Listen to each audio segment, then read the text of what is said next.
Back to the YouTube channel competitive hub.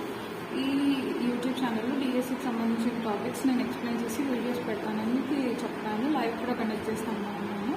కానీ మనకు డిఎస్సికి ఎక్కువ సమయం లేదు కాబట్టి ఓన్లీ మనం చదువుకుందాం. ఇప్పుడు పర్స్పెక్టివ్స్ ఆఫ్ ఎడ్యుకేషన్లో ఫస్ట్ చాప్టర్ భారతదేశం మరియు విద్యా చరిత్ర అనే చాప్టర్లో స్టార్టింగ్ నుంచి మనం చదువుకోవడానికి ట్రై చేసాం. నేను ఏదైతే బుక్ ఛానల్లో మెన్షన్ చేసానో ఆ బుక్ చదివి మరియు వేరే వేరే ప్లాట్ఫామ్స్ని వెతికి రాసిన కొంత నోట్స్ మీతో డిస్కస్ చేస్తాను. సో దట్ మీరు క్విక్గా చదువుకోవడానికి రివైజ్ చేసుకోవడానికి ఈ నోట్స్ మీకు యూజ్ అవుతుందని అనుకుంటున్నాను. Levels of education. ఫస్ట్ మొత్తం విద్యలో మనకి 6 దశలు ఉంటాయి. ఈ 6 దశల్లో మొదటి pre primary level of education. Pre primary level of education అంటే PP1, PP2, PP3 or nursery, LKG, UKG వీటిని pre primary level of education అని అంటాం. Next elementary education. Elementary education అంటే 1 to 8 క్లాసెస్ వరకు ఉండేదాన్ని ఎలిమెంటరీ ఎడ్యుకేషన్ అని అంటాం. తర్వాత secondary education or lower secondary education అంటే 9th and 10th క్లాసెస్ని సెకండరీ లెవెల్ ఆఫ్ ఎడ్యుకేషన్ అని అంటాము. Upper secondary level of education అని అంటే intermediate first year and second year. దీన్నే కొన్ని స్టేట్స్లో 11th class and 12th class అని కూడా అంటారు. దాన్ని అప్పర్ సెకండరీ ఎడ్యుకేషన్ అని అంటారు. అండర్ గ్రాడ్యుయేషన్ అంటే BSc, BCom, BJC ఇవన్నీ డిగ్రీలు అండర్ గ్రాడ్యుయేషన్ కిందకి వస్తాయి. పోస్ట్ గ్రాడ్యుయేషన్ అంటే MSc, MCom, MA ఇవన్నీ పోస్ట్ గ్రాడ్యుయేషన్ కిందకి వస్తాయి. విద్య గురించిన దృక్పథాలు అంటే విద్య గురించిన అభిప్రాయాలు అన్నమాట.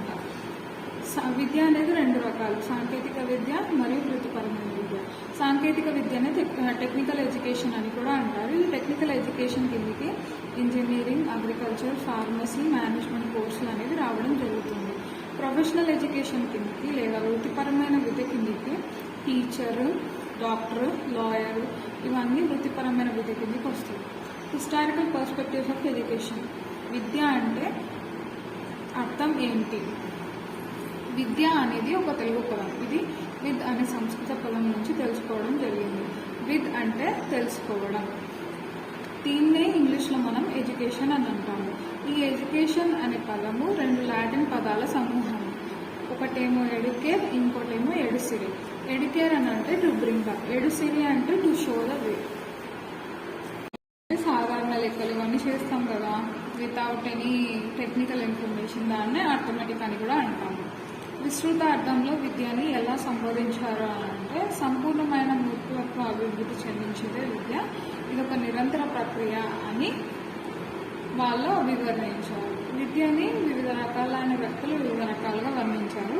ముందుగా పాశ్చాత్యులు అంటే వెస్ట్రన్ వాళ్ళు విద్యని ఎలా వర్ణించారు అనేది మనం తెలుసుకున్నాం.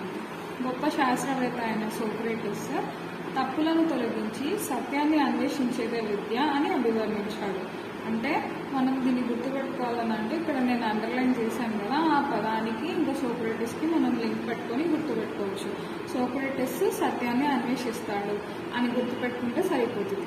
సోక్రటీస్ శిష్యుడైన ప్లాటో విద్యని ఏమని అభివర్ణించాడు అని అంటే సంతోషాన్ని, బాధని సరిసమానంగా పొందగల సామర్థ్యాన్ని కలిగించేదే విద్య అని అభివర్ణించాడు. ప్లాటో అంటే సంతోషం, బాధ అని గుర్తుపెట్టుకుంటే సరిపోతుంది. ప్లాటో శిష్యుడైన అరిస్టాటిల్ విద్యని ఏమని సంబోధించాడు అని అంటే దృఢమైన శరీరంలో దృఢమైన మనస్సును రూపొందించేదే విద్య అని అభివర్ణించాడు. దృఢమైన శరీరము అరిస్టాటిల్ అని గుర్తుపెట్టుకోవాలి. జాన్ ఆమోస్ కొమెనియస్ విద్యని ఏమని అభివర్ణించాడు అని అంటే వ్యక్తులను సాధకులుగా చేసేది విద్య అని అభివర్ణించాడు. నెక్స్ట్ పెస్టాలజీ అని ఆయన విద్యని ఏమని అభివర్ణించాడు అని అంటే సహజమైన, సుశీలమైన, ప్రగతిశీలమైన వికాసాన్ని కలిగించేదే విద్య. పెస్టాలజీ అంటే ప్రగతిశీలమైన వికాసం అని గుర్తుపెట్టాలి. ఫ్రోబెల్ విద్యని ఏమని అభివర్ణించాడు అని అంటే జీవిలో ఆవరించి ఉన్న దాన్ని వివర్తన చేసేదే విద్య అని అభివర్ణించాడు. ఫ్రోబెల్ అంటే వివర్తన అని గుర్తుపెట్టుకోండి. పర్సీ నన్ విద్యని ఏమని అభివర్ణించారు అని అంటే శిశువు తన ఉత్తమ సామర్థ్యాల ద్వారా తన వంతు కర్తవ్య నిర్వహించుటకు జీవితానికి సంబంధించిన సంపూర్ణ వ్యక్తిత్వ వికాసం కలిగించేది విద్య అని అభివర్ణించాడు. పర్సీ నన్ అంటే కర్తవ్యం అని గుర్తుపెట్టుకోండి. సోక్రటీస్ అంటే సత్యం, ప్లాటో అంటే సంతోషం మరియు బాధ, అరిస్టాటిల్ అంటే దృఢమైన శరీరము, ఫైరీ, జాన్ కొమేనియస్ అంటే సాధకులు, పెస్టాలజీ అంటే ప్రగతిశీలమైన, ఫ్రోబెల్ అంటే వివర్తన, పర్సీ నన్ అంటే కర్తవ్యం. మరి ఫ్రాగ్మటిజం యొక్క రూపకర్త అయిన జాన్ డూయి విద్యను ఏమని అభివర్ణించాడు అని అంటే, తన పరిసరాలను నియంత్రించగలిగే, తన అవకాశాలను అందిపుచ్చుకోగలిగే విధంగా విద్య సకల శక్తి సామర్థ్యాలను వికాసం చెందించేదే విద్య.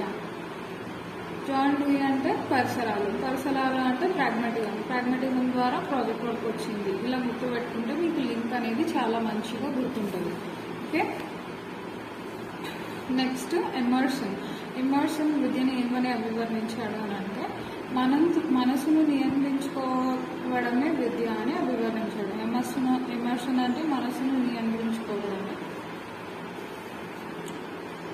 తర్వాత హెర్బర్ట్ స్పెన్సర్ విద్యను ఏమని అభివర్ణించాడు అని అంటే, సంపూర్ణ జీవితానికి సమయుక్తపరచడమే విద్య అని అభివర్ణించాడు. సంపూర్ణత అంటే హెర్బర్ట్ స్పెన్సర్ అని గుర్తుపెడుతుంది. తర్వాత రెడినిన్ విద్యను ఏమని అభివర్ణించాడు అని అంటే, పరిణితి చెందిన వారు పరిణితి చెందని వారిపై చూపే ప్రభావమే విద్య అని అభివర్ణించాడు. కాబట్టి రెడినిన్ అంటే పరిణితి అని గుర్తుపెడుతుంది. పావులో ఫైరీ విద్యను ఏమని అభివర్ణించాడు అని అంటే, రాజకీయంగా, ఆర్థికంగా, సాంస్కృతికంగా అణిచివేసే సమాజ నిర్మితిలో అణగారిన వ్యక్తులు జన్మతః వెలికి తీసిన స్వేచ్ఛను ప్రసాదించే శక్తులను పెంపొందించేదే విద్య అని అభివర్ణించాడు. Paulo Freire pedagogy of oppressed అనే బుక్ని రచించాడు. ఇవన్నీ పాశ్చాత్యుల పరంగా విద్య యొక్క నిర్వచనాలు. అదే మన ఇండియన్స్, మన భారతీయులు విద్యను ఏ విధంగా నిర్వర్తించారో చూద్దాం. మహాత్మా గాంధీ, ఈయన మన ఫాదర్ ఆఫ్ నేషన్, ఈయన జాతిపిత. ఈయన విద్యను ఏమని నిర్వచించాడు అని అంటే, వ్యక్తి సంపూర్ణమైన బుద్ధివాత్తో రూపకల్పన చేయటం ద్వారా మంచి వ్యక్తిగా తోడ్పడినదే విద్య అని చెప్పాడు. మంచి వ్యక్తి అంటే గాంధీజీ అనే ఒక చిన్న కోడ్ వర్డ్ ద్వారా మీరు ఆయన ఇచ్చిన విద్యా నిర్వచనాన్ని గుర్తుపెట్టుకోవచ్చు. తర్వాత రవీంద్రనాథ్ ఠాగూర్ జనగణమన, గీతాంజలి అని ఎన్నో గొప్ప గొప్ప కార్యాలను రచించాడు. వ్యక్తి సంపూర్ణ వికాసంను పురోగతి పొంది ఎదురయ్యే సమస్యల పరిష్కారం ఇవ్వగలిగేదే విద్య. రవీంద్రనాథ్ ఠాగూర్ అంటే సమస్యల పరిష్కారం అని గుర్తుపెట్టుకోండి. జాకీర్ హుసేన్, ఈయన వాద్రా విద్యా విధానం, బేసిక్ ఎడ్యుకేషన్, గాంధీజీ రూపొందించిన బేసిక్ ఎడ్యుకేషన్లో ముఖ్యమైన పాత్రను వహించాడు. కాబట్టి ఈయన పేరుని మీరు రిమెంబర్ చేసుకుంటూ ఫర్దర్గా ఏదైనా క్వశ్చన్ అడిగినప్పుడు ఆన్సర్ చేయడానికి మీకు యూస్ఫుల్గా ఉంటుంది. శిశువు అభివృద్ధికి జీవితాంతం కొనసాగే ప్రక్రియనే విద్య అని ఈయన అభివర్ణించాడు. తర్వాత వేదాలు రాసిన వాళ్ళు విద్యను ఏమని అభివర్ణించారు అంటే, మానవుడిని నిస్వార్థ తత్పరునిగా, స్వావలంబికుడిగా తయారు చేయనిదే విద్య. వేదాలు అంటే నిస్వార్థం అని గుర్తుపెట్టుకోండి, అదొక కోడ్ వర్డ్. ఉపనిషత్తులు విద్యని ఏమని నిర్వర్తించారు అని అంటే, మోక్ష సాధననే విద్య అని నిర్వచించారు. శంకరాచార్య విద్యని ఏమని నిర్వచించారు అంటే, ఆత్మ సాక్షాత్కారం పొందటమే విద్య అని నిర్వచించారు. ఆత్మ సాక్షాత్కారం అంటే శంకరాచార్యులు అని గుర్తుపెట్టుకోండి. స్వామి వివేకానంద విద్యను ఏమని నిర్వచించాడు అంటే, మానవునిలో అంతర్గతంగా ఉన్న దైవాంశ పరిపూర్ణతను అభివ్యక్తం చేయడమే విద్య అని నిర్వచించాడు. దౌలత్ సింగ్ కొఠారి లేదా డిఎస్ కొఠారి, ఈయన విద్యను ఏమని అభివర్ణించాడు అని అంటే, ప్రజలు అవసరాలకు, ఆశయాలకు తగినట్టుగా ఉన్నదే అసలైన విద్య. అంటే మన అవసరాలను తీర్చేది అసలైన విద్య అని ఈయన చెప్తున్నాడు. ఈ 1964 నుంచి 1966 అప్పుడు కొఠారి కమిషన్ నివేదిక అనేది రూపొందించింది. కాబట్టి ఈ ఇయర్ అనేది మీరు గుర్తుపెట్టుకుంటే మీరు ఫర్దర్గా చదివేటప్పుడు ఒక లింక్ లాగా మీకు అర్థమవుతుంది.